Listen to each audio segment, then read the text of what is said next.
Good morning! To this vlog ay magluluto po tayo ng pork curry. Today is my friend's birthday. So, I will cook curry, pork curry. It's my present to my friend's birthday. So, stay tuned lang guys!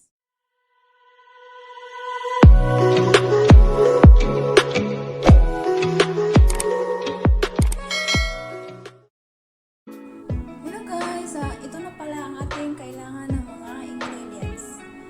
Ito pala ay, syempre, hindi mawawala itong ito guys, yung garlic.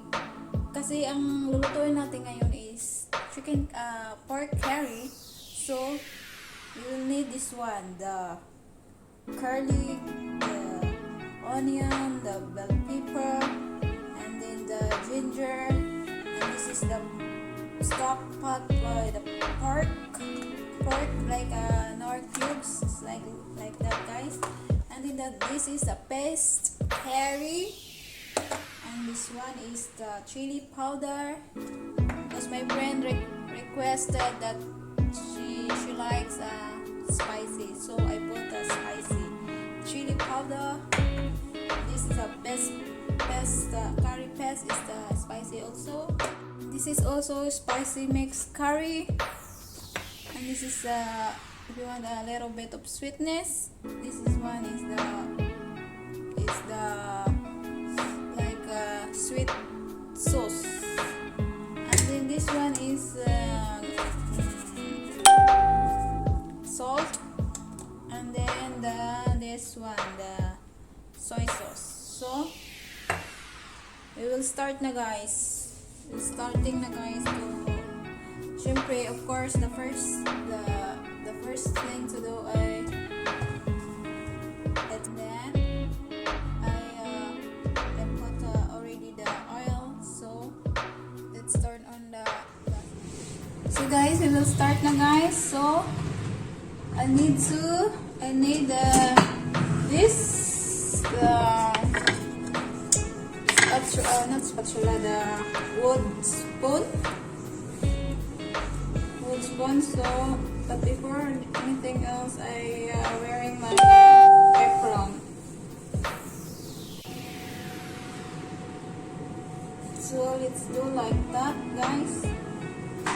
Like that. So only that. And then we start, guys. Start this one. First thing to do is I'm gonna put the garlic. No garlic, this one, the onion.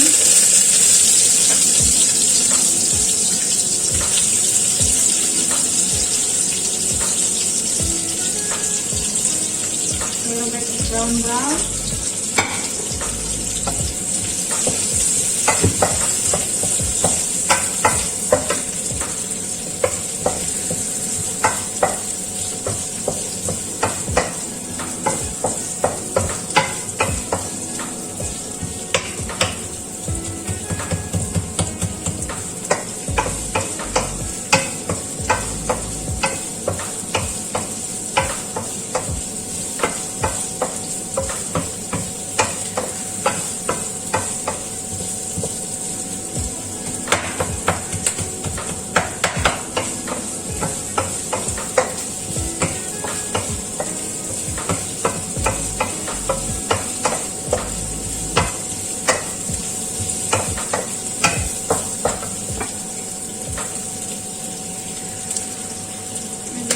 The garlic.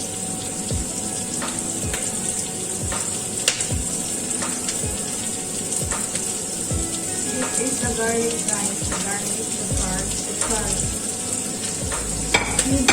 It might be as well a little bit of oil because it's dry. So I put a little bit because it's not enough.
Hello guys, tapos na po nating iba-brown yung ating meat.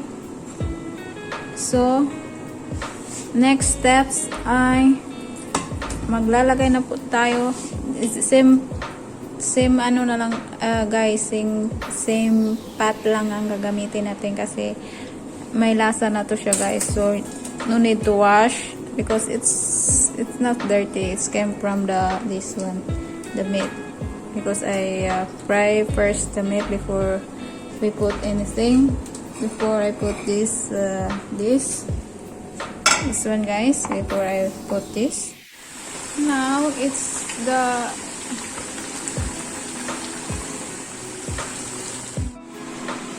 hello guys, yan na po ang ating ready to serve na pork curry. Mala juicy siya guys. Tingnan mo guys, with garnishing onion, round onion. So guys, thank you for watching guys. See you on my next vlog. Bye bye.